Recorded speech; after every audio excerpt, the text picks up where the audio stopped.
Step 1, earmuffs. Making flour is loud.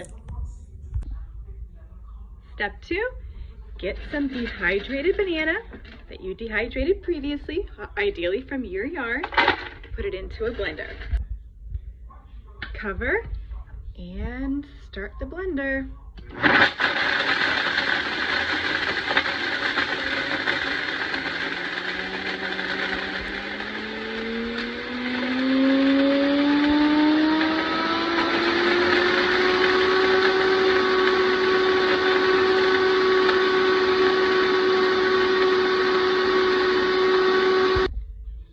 Last, pour it into a paper bag for storage.